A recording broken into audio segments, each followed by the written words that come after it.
حضرت سلیمان علیہ السلام نے ہوا کو حکم دے رکھا تھا جو کوئی میرے خلاف کوئی بات کہے مجھے بتا دیجیے فوراً۔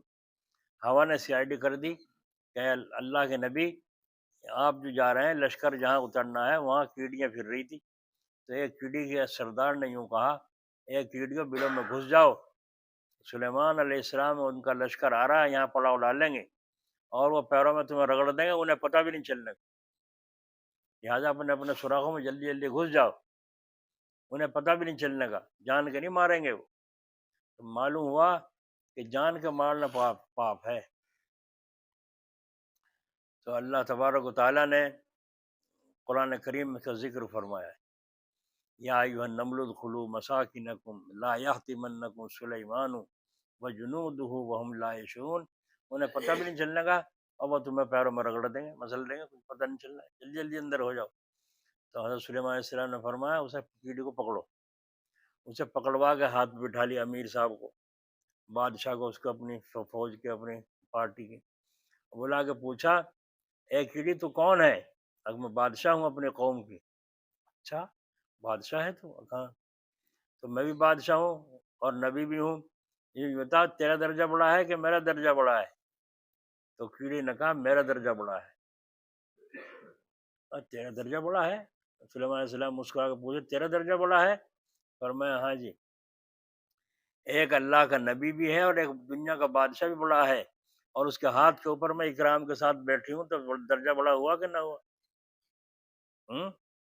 درجہ بڑا ہوا کہ نہ ہوا؟ سلیمان علیہ السلام نے فرمایا بالکل سچ کہا تو۔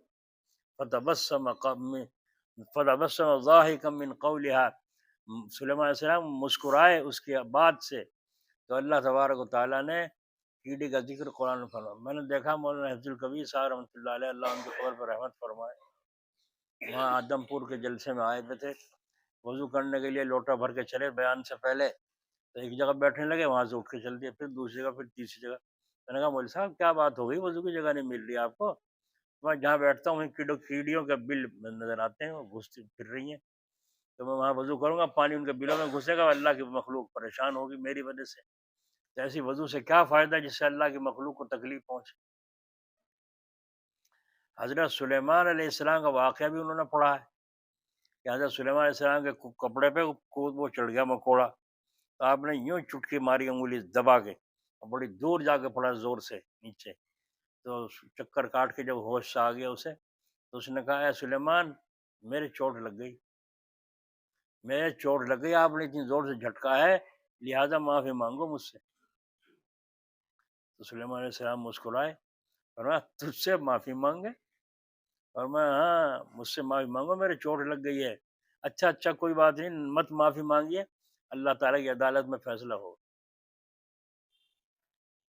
کہ میں نے کیا بگاڑ دیا تھا ان کا جو اتنی زور سے مجھے پٹخا کے میرے چوٹ لگ گئی، اور معافی بھی نہیں مانگی مجھ سے۔ تو حضرت سلیمان علیہ السلام چپ ہوئے، حضرت جبرائیل علیہ السلام تشریف لائے اور فرمایا اے سلیمان اس مکوڑے سے معافی مانگ لو ورنہ قیامت کے دن کا حساب بڑا سخت ہے۔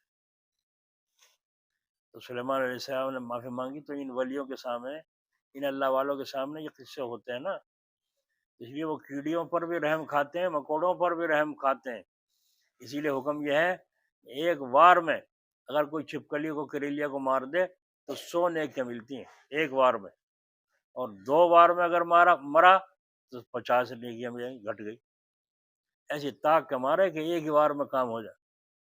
سانپ کا متعلق ہے، نماز پڑھ رہے ہیں آپ، سانپ سامنے آ گیا، نیت توڑ کے نماز، اس کو نیت توڑ کے اور سانپ کو مار دو، اسی لیے جب مارے گا جب لاٹھی ہوگی، لاٹھی رکھنا انبیاء کی سنت ہے، ڈنڈا رکھنا پاس اپنے سنت ہے۔ بچھو چلا آ رہا ہے سامنے تک مسلح کے اور آپ نماز پڑھنے دیکھ لیا آپ نے بچھو ہے، تو نماز توڑ کے اسے جوتا اٹھا کے مار دو، اور اگر آپ نے نماز نہیں توڑی، نیت نہیں توڑی تو گنہگار ہوں گے، اور اگر نماز کا فکر ہے تو وہیں کا وہیں جوتا اٹھا کے اور اسے بچھو سانپ کو جو اسے مار کے اور وہیں کا وہیں نیت باندھ لو، تمہاری نماز وہیں کے وہیں جڑی ہے، کچھ نہیں بگڑا ہے نا۔ لیکن موذی ہے نا، تو اللہ کے رسول صلی اللہ علیہ وسلم نے خود ہی فرمایا کہ ایذا دینے والی چیز کے ایذا دینے سے پہلے اسے ختم کر دو، کیڑی کے نام سے ہے، اور قرآن کریم میں کیڑی کا ذکر آیا ہے، تو اللہ تعالیٰ نے اس کو اتنی عجیب مخلوق بنایا، اور اس کی اداؤں پر اللہ کو بڑا پیار آیا۔ منظم جماعت ہے۔ کیڑی کے اوپر ایک کتاب لکھی ہے، اس میں لکھا ہے اس کی کتنی جماعتیں ہوتی ہیں۔ ایک ان میں امیر ہوتا ہے، تو امیر صاحب نے حکم دیا یہ تو پہرے دار ہیں دروازے پر، ایک سوراخ وہاں ہے کیڑی کا، ایک سوراخ وہاں ہے، دونوں پہ پہرے دار بیٹھے ہیں۔ جب آیا آتے ان کا کوڈ پوچھا اور ان کا پتہ پوچھا، اور کوڈ صحیح نہیں نکلا، تو ایک دم ٹوٹ کے حملہ کر کے کیسا آئی یہاں گھر میں، دوسرے سوراخ کی، دوسرے بل کی ٹوٹ کر اس پہ حملہ کرتی ہیں، بعضی مر جاتی ہیں، بعضی بھاگ کے جان بچا لیتی۔ تو ایک سوراخ کی کیڑی دوسرے سوراخ میں نہیں جا سکتی، پہرا لگا ہوا ہے۔ پھر ایک جماعت ایسی ہے جو رزق تلاش کرنے کے لیے جاتی ہیں، 2 یا 4، وہ ادھر ادھر گھومتے پھرتے ہیں، پتہ لگاتے ہیں رزق کہاں ہے۔ کئی معلوم فلاں جگہ چیز پڑی ہوئی ہے، تو وہاں سے آ کے رستہ بناتی ہوئی، اور ان میں سے ایک آ کر کے سیدھا راستہ بتا دیتی ہیں، یہ راستہ ہے اور اس راستے کو جانا ہے اور وہاں رزق موجود ہے۔ بس ساری کیڑیاں اسی راستے پہ چلیں گی، 10 دیر میں لائن لگ جائے گی، اور اٹھا کے ادھر سے بھاگیں گی۔ اگر ایک پہ نہ چلے دوسری سہارا لگاوے گی، کھینچنے میں مدد کرے گی، اور اگر برابر میں سامنے آ کے دوسری کیڑی مل گئی تو اس کے منہ کو سونگے گی، کوڈ پوچھے گی اس سے، کیا کوڈ ہے تیرا، کون ہے تو؟ اگر وہ اپنی پارٹی کی نہیں ہے تو اسے حملہ کر کے بعد میں ختم کر دیتے ہیں، اور اگر اپنے کوڈ کی ہے، اپنے پارٹی کی ہے، تو چلو کچھ نہیں کہتے، ساتھ چلے جاتے ہیں۔ تو بات